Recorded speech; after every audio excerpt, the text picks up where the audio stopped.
하나님 말씀 마가복음 9장 38절에서 50절까지 신약성경 70페이지입니다.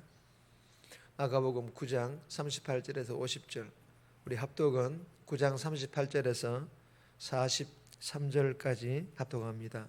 38절에서 43절까지. 38절입니다. 요한이 예수께 여짜오되 선생님, 우리를 따르지 않는 어떤 자가 주의 이름으로 귀신을 내쫓는 것을 우리가 보고 우리를 따르지 아니함으로 금하였나이다. 예수께서 이르시되 금하지 말라. 내 이름을 의탁하여 능한 일을 행하고 적시로 나를 비방할 자가 없느니라. 우리를 반대하지 않는 자는 우리를 위하는 자니라. 누구든지 너희가 그리스도에게 속한 자라 하여 물 한 그릇이라도 주면 내가 진실로 너희에게 이르노니 그가 결코 상을 잃지 않으리라. 또 누구든지 나를 믿는 이 작은 자들 중 하나라도 실족하게 하면 차라리 연자맷돌이 그 목에 매어 바다에 던지는 것이 나으니라. 만일 내 손이 너를 범죄하게 하거든 찍어 버리라. 장애인으로 영생에 들어가는 것이 두 손을 가지고 지옥 곧 꺼지지 않는 불에 들어간 것보다 나으니라. 아멘. 오늘 본문의 제목은 작은 자로 사는 삶, 작은 자로 사는 삶. 오늘 본문은 예수님께서 작은 자 하나라도 실족하게 하지 말고, 그리고 자신도 잘 지켜서 실족하지 말라고도 말씀하십니다. 그리고 더 나아가 범죄함에 대하여, 즉 정결한 나의 제물로 서로 화목하게 살 것을 말씀하시는 그런 내용의 본문입니다. 오늘 이 본문을 통하여 우리에게 주시는 첫 번째 교훈입니다. 편가르지 말고 섬겨라. 편가르지 말고 잘 섬길 것을 우리에게 교훈합니다. 38절에서 41절까지인데 38절 말씀 보시면 요한이 예수께 여짜오되 선생님, 우리를 따르지 않는 어떤 자가 주의 이름으로 귀신을 내쫓는 것을 우리가 보고 우리를 따르지 아니함으로 금하였나이다.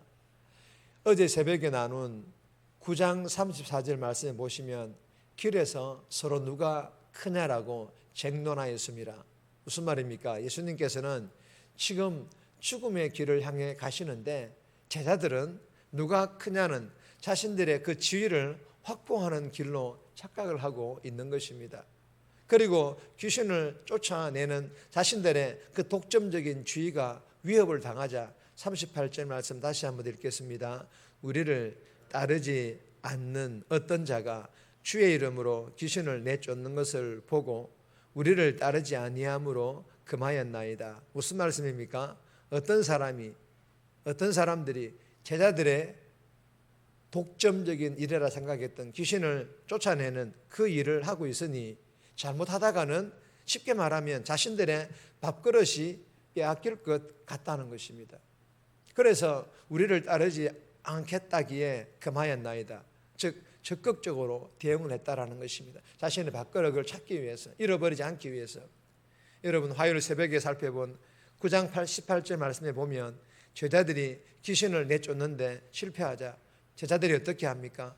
자신들의 지위가 흔들릴까 우려하여 특권의식과 폐쇄성을 동원하여서, 즉 자신들만이 할 수 있는 일이라며 장벽을 쌓았습니다. 그러나 여러분, 예수님의 생각은 달랐습니다. 본문을 보시면 예수님께서는 우리를 따르는, 즉 제자들을 따르는 것이 아니라 예수님 자신을 진정으로 따르는 자들이라면 12제자와 동등하게 제자 공동체의 일원으로 수용해야 한다라고 말씀하시고 계시는 것입니다.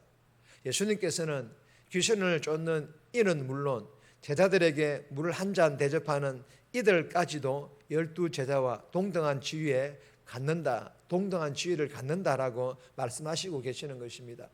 사랑하는 여러분, 오늘 이 본문이 조금 어려운 본문이긴 하지만 주시는 교훈이 무엇입니까? 예수님을 따르는 제자 공동체는 열린 공동체여야 한다는 것입니다. 하나님을 믿고 섬기는 교회 공동체 또한 열린 공동체여야 한다는 것입니다. 어떤 지위 고하를 막론하고 십자가를 따르는 길 위에 함께 서 있다면 누가 크고 누가 작냐는 그런 차이 때문에 벌어지는 소모적인 논쟁과 편가르기를 하지 말아야 할 것을 우리에게 교훈해 주시고 계시는 것입니다. 대명의 모든 성도들이 다 함께 십자가를 따르는 그 길 위에서 누가 크고 작나는 이 논쟁과 편가르기가 아니라 하나된 마음으로 도리어 작은 자에게 물 한 그릇으로 섬기는 자가 되어서 하나님께 주시는 상 받아 누릴 수 있기를 주님의 이름으로 축복합니다. 두 번째 주시는 교훈입니다. 실족 않게 하라. 실족하지 않게 하라라는 그런 교훈입니다. 42절 말씀인데 또 누구든지 나를 믿는 이 작은 자들 중 하나라도 실족하게 하면 차라리 연자맷돌이 그 목에 매여 바다에 던지는 것이 나으니라. 여러분 9장 35절에 보면 무사람의 끝이 되고 무사람을 섬기는 자가 되라. 즉 작은 자가 되어서 섬겨야 하는 제자의 삶은 안 그래도 세상에서 실족하고 절망하는 일들이 많을 것입니다. 그런데 이런 제자들의 겸손함과 연약함을 틈타 더 힘들게 하는 자들이, 그리고 악한 영들이, 악한 문화들이 이 세상 곳곳에 도사리고 있다는 것입니다. 예수님께서는 그들을 향하여 무서운 심판을 예고하고 계십니다. 여기에는 사단과 악한 영들과 악한 문화들만이 아닙니다. 예수 믿는 성도들도 포함되어 있다는 것을 우리는 기억해야 합니다. 우리들도 누군가를, 그리고 나보다 더 작은 자, 연약한 자들을 실족하게 할 수도 있다는 것을 우리는 깨달아야 한다는 것입니다. 사랑하는 여러분, 우리가 잘 아는 참 두려운 말씀이지만 나와는 아무 상관없는 그런 말씀으로 생각하며 살아가고 있지는 않습니까? 그러나 그렇지 않습니다. 그러므로 작은 자로 교회를 섬기는 나보다 더 작고 연약한 성도들, 새가족들, 다음 세대들이 있음을 알고 그들 가운데 단 한 영혼이라도 실족시키지 않도록 하기 위하여 내 스스로 더 성령 충만, 회개 충만, 은혜 충만 받기를 위해 영적 몸부림칠 수 있기를 주님의 이름으로 축복합니다. 세 번째 주시는 교훈입니다. 죄가 아닌 예수님을 바라보라. 죄가 아니라 예수님을 바라볼 것을 우리에게 교훈합니다. 43절에서 48절까지인데 43절 말씀 보시면 만일 내 손이 너를 범죄하게 하거든 찍어버리라. 장애인으로 영생에 들어가는 것이 두 손을 가지고 지옥 곧 꺼지지 않는 불에 들어가는 것보다 나으니라. 여러분, 이 본문은 작은 자의 삶에 지치고 넘어져 믿음에서 떠나지 않도록 조심하라라는 그런 경고의 말씀입니다. 물론 과장된 표현이지만 손과 발과 눈이 우리를 죄의 길로 이끈다면 그것을 제거해 버리라는 매우 강력한 명령입니다. 왜 이러한 명령을 예수님께서 주시는 것일까요? 우리가 아무리 중요한 지체라도 참된 생명을 의미하는 하나님 나라를 대신할 수는 없기 때문입니다. 여러분, 내가 지금 절겨 보고 절겨 듣고 그리고 내 시간과 내 물질을 쏟아붓고 있고 그리고 지금 내 손발이 움직여 향하는 그곳이 현재 내 마음이 붙들고 있는 그런 가치관이라는 것을 생각하시면 틀리지 않습니다. 사랑하는 여러분, 오늘 하루도 죄를 보고 죄를 듣고 죄를 향하여 내 시간, 내 물질, 내 몸을 쏟아붓는 것이 아니라 영생에 들어가는, 즉 예수님을 보고 예수님의 음성을 듣고 예수님을 향하여 내 시간, 내 물질, 내 몸을 쏟아붓는 그런 복된 삶을 살아감으로 정말 오늘 주신 교훈처럼 죄가 아닌 예수님만을 바라보는 그런 인생길을 살아갈 수 있기를 주님의 이름으로 축복합니다.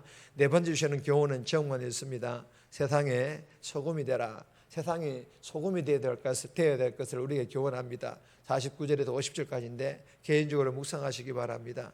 정리합니다. 대명의 모든 성도들이 한 마음이 되어서 십자가를 따르는 길 위에서 편가르기가 아닌 섬기는 자들이 다 되게 해달라고, 나보다 더 작고 연약한 지체들의 단 한 영혼이라도 실족시키지 않기 위해 내 스스로 더 성령과 은혜 충만 받기를 위해 영적 몸부림치게 하시고 죄가 아닌 예수님만을 바라보는 그런 복된 삶 살아가게 해달라고 이 새벽에 기도하며 오늘 하루도 살아갈 수 있기를 주님의 이름으로 부탁드립니다.